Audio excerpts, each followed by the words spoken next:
اور جو کلیئر ہو, جو مبین ہو. یہ کیا ایسی کتاب مشکل ہو سکتی ہے؟ ہرگز نہیں. سورہ اب مزید اور میں کوٹ کرتا ہوں قرآن کی آیتیں. سورہ دخان آیت نمبر 58 فَإِنَّمَا يَسَّرْنَا الْقُرْآنَ بِلِسَانِكَ لَعَلَّهُمْ يَتَذَكَّرُونَ. بے شک ہم نے اس کتاب کو تمہاری زبان میں سہل کر دیا, آسان کر دیا ہے, تو تاکہ لوگ نصیحت کریں. اسی طرح سورہ قمر میں آیت ہے لَقَدْ يَسَّرْنَا الْقُرْآنَ لِلذِّكْرِ هَلْ مِن مُدَّكِرٍ. یہ قرآن کو ہم نے آسان کر دیا ہے نصیحت کے لیے. کوئی ہے جو نصیحت حاصل کرے؟ انداز دیکھیے, اللہ تعالیٰ کا جھنجھوڑنے والا انداز ہے کہ یہ قرآن آسان ہے, تم نصیحت کیوں نہیں لیتے. یہ اس کا پس منظر یہ ہے, اس آیت کا 4 قوموں کا ذکر آتا ہے. 4 قومیں جنہوں نے جھٹلایا تھا, جنہوں نے اپنے نبی کو رد کیا تھا, وہ ان کے ساتھ کیا ہوا حشر, کس طرح عذاب نازل ہوا. اور پھر یہ کون تھے 4 قوم؟ قوم نوح, قوم عاد, قوم ثمود اور قوم لوط. قوم نوح پر طوفانی بارش اور سیلاب آیا تھا. قوم عاد پر طوفانی ہوا آئی تھی. قوم ثمود پر دھماکہ زلزلہ آیا تھا. اور قوم لوط پر پتھروں کی بارش ہوئی تھی. ان 4 قوموں کا ذکر آتا ہے الگ الگ, اور ہر قوم کے ذکر کے بعد یہی ریپیٹ ہوتا ہے کیفا کانا عذابی و نذر. دیکھا کیسا تھا میرا عذاب اور کیسی تھی میری تنبیہات. اور پھر یہ آیت آتی ہے لقد یسرنا القرآن للذکر, ہم نے اس قرآن کو آسان بنا دیا نصیحت کے لیے. 4 دفعہ سمجھ لیں آپ کہ 4 دفعہ الگ الگ بیان کیا تاکہ ایمفسائز کیا جائے, تاکہ تاکید کے لیے استعمال کیا 4 دفعہ. اب یہ 2 آیتیں تو میں نے کوٹ کی, اس میں ذرا کمپیئر کریں, مقابلہ کریں, کیا چیز کامن ہے. جو الفاظ کامن ہے وہ ہے یسرنا, آسان کیا, اور ذکر کے لیے, نصیحت کے لیے. میں تھوڑا سا وضاحت لفظ ذکر کی کرنا چاہتا ہوں. پچھلے بار صابر صاحب نے وہ اولو الالباب کے تعریف میں بھی بتایا تھا. یہ ذکر جو ہے ایک اسپریچول ایکسرسائز ہے. یہ بہت اچھی طرح نے سمجھایا تھا. جس طرح نماز جو ہے فزیکل بھی ہے اور اسپریچول بھی ہے, لیکن یہ ذکر جو ہے اسپریچول ایکسرسائز ہے. اور ذکر کی یہ بہت ہی خوبصورت لفظ ہے, اس کے ایک سے زیادہ معنی ہیں. اور یہ جو ہے یہ اس بات کا ثبوت ہے, مثال ہے کہ عربی زبان کی جو فصاحت ہے اور بلاغت ہے اس کی ایک بہترین مثال ہے. ذکر کے معنی ابھی میں بتاتا ہوں. تو ذکر کے ایک معنی جو ہے وہ ہے مینشن کرنا, کسی کے بارے میں بتانا. جیسے میں نے ابھی صابر صاحب کا ذکر کیا, ان کا نام لیا, ایک معنی یہ ہے. اور اس کے یہ معنی بھی استعمال ہوا ہے قرآن میں. قرآن میں آتا ہے کہ مینشن کرنے کے معنی میں انا انزلنا علیکم کتابا فیہ ذکرکم, ہم نے تمہاری طرف کتاب بھیجا ہے, اس میں تمہارا ہی ذکر ہے, تمہارا ہی مینشن ہے انسانوں کا. اچھا, ایک تو معنی مینشن ہو گیا. دوسری معنی ہے یاد, ریممبر, یاد کرنا. یہ بھی کہاں استعمال ہوا دیکھیے, فاذکرونی اذکرکم, تم مجھے یاد کرو میں تمہیں یاد کروں گا. اور اقیم الصلاۃ لذکری, نماز قائم کرو میری یاد کے لیے. تو یہاں یاد دہانی. اور اچھا, تیسری معنی ہے نصیحت کے, جو اصل معنی ہے. قرآن اپنے آپ کو بھی ذکر کا ہے, نصیحت اور یاد دہانی, یہ دونوں معنی آ جاتے ہیں. انا نحن نزلناه الذکر وانه له حافظین, ہم نے اس ذکر کو ہم ہی نے نازل کیا اور ہم ہی اس کے محافظ ہیں.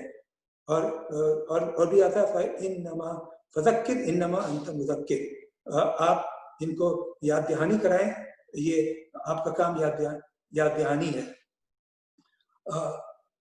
نصیحت کے لیے ایک الگ خصوصی لفظ بھی ہے, وہ ہے موعظہ. جیسے ہم اردو میں واعظ کہتے ہیں, تو الگ یہ بھی استعمال ہوا ہے قرآن کے لیے کہ قرآن موعظہ بھی ہے. اور یاد دہانی کے لیے ایک اور لفظ ہے الگ سے, تذکرہ. کلا انہا تذکرہ, یہ بھی آتا ہے قرآن میں، یہ یاد دہانی ہے. آپ کو معلوم ہی ہوگا عربی کورسپونڈنس میں آفیسر میں جو میمورینڈم کہتے ہیں ہم جس کو، وہ ریمائنڈر، وہ اس کو تذکرہ کہتے ہیں عربی میں میمورینڈم کو. سورہ یاسین میں پھر آیا ہے ان ہوا الا ذکر و قرآن مبین. جیسے میں نے قرآن مبین کو پہلے بھی ذکر آیا تھا، سورہ یاسین میں پھر آیا. یہ تو نصیحت ہے، یہ یاد دہانی ہے اور قرآن مبین ہے. مبین کا مطلب میں نے بتا دیا، کلیئر، واضح کتاب جو اپنا مدعا بالکل وضاحت سے بیان کرتا ہو. اچھا، اس سے سورہ یاسین کی یہ آیت ہے، اس سے پہلے کی آیت ہے وما علمناه الشعر وما ينبغي له. ہم نے آپ کو کوئی شاعری نہیں سکھائی ہے، ورنہ آپ کو یہ زیب دیتا ہے شاعری. تو اللہ، یہ کفار مشرکین آپ کو شاعر بھی تو کہتے تھے نا، وہ سمجھتے تھے کہ وہ آپ کی توہین کر رہے ہیں. اصل میں یہ قرآن کی فصاحت اور بلاغت کی وجہ سے یہ خوبصورت بیان ہے، اس کو شاعری سمجھتے تھے وہ. تو اللہ تعالیٰ کہتا ہے نہیں، یہ شاعری نہیں سکھائی ہم نے. وہ تو ہم سب کو پتا ہے، ان کو بھی پتا تھا کہ وہ پڑھے لکھے نہیں تھے حضور صلی اللہ علیہ وسلم. تو امید ہے اب یہ دونوں پہلو آپ کے سمجھ میں آ گیا ہوگا کہ ہاں، قرآن ایک بھاری اور بہت بڑی ذمہ داری ہے جس کو نبھانا مشکل ہے. اس کے حدود حقوق ادا کرنا آسان نہیں ہے، مگر اس کو پڑھنا، سمجھنا، یاد کرنا آسان ہے. اللہ تعالیٰ نے ذکر کے لیے قرآن کو آسان بنا دیا، اور جیسا میں نے کہا ذکر نصیحت بھی ہے اور یاد کرنا بھی ہے. جہاں تک یاد کرنے کی بات ہے، ہمیں معلوم ہے 10-12 سال کا بچہ بھی حافظ قرآن ہو جاتا ہے، پورا قرآن یاد کر لیتا ہے. اس قرآن کو اتنا آسان ہے یاد کرنا. پچھلے بار صابر صاحب نے ایک اور حوالہ دیا تھا، حضرت عمر رضی اللہ تعالیٰ عنہ غالباً جب بھی وہ دعوت تبلیغ کرتے تھے تو وہ فرماتے تھے کہ ہم رسول کے رسول ہیں، ہم آخری رسول کے رسول ہیں، ہم پیغام انہی کا پیغام لائے ہیں آپ کی طرف. جس طرح رسول اور انبیاء نے قرآن قربانی دی تھی اور یہ کام بڑی مشقت سے کیا تھا، جدوجہد کی تھی، اسی طرح قرآن نے اس سے صرف قربانی جدوجہد کے قرآن نے اس سے آگے بھی بات کی ہے. اے ایمان والو، اللہ کے مددگار بن جاؤ. یا ایھا الذین آمنوا کونوا انصار اللہ. اللہ اکبر. سوچئے کہ اللہ کے مددگار بن جاؤ. ان تنصر اللہ ینصرکم. اگر تم اللہ کی مدد کرو گے تو اللہ تمہاری مدد کرے گا. سبحان اللہ. اللہ مدد مانگ رہا ہے، یعنی اللہ اس صمد ہے جو کسی کا محتاج نہیں ہے، سب اس کے محتاج ہیں، لیکن اللہ نے اس کام کو اس کی اہمیت دی ہے کہ اس کو اللہ کی مدد کہہ رہے ہیں. اب میں بات کو ختم کرنا چاہ رہا ہوں. ایک جو میں بتانا چاہ رہا ہوں وہ یہ ہے کہ سورہ فرقان آیت نمبر 50 ہے غالباً.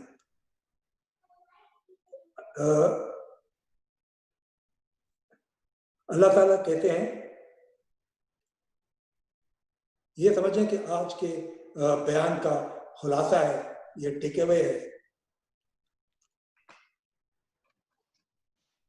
حضور فرمائیں گے،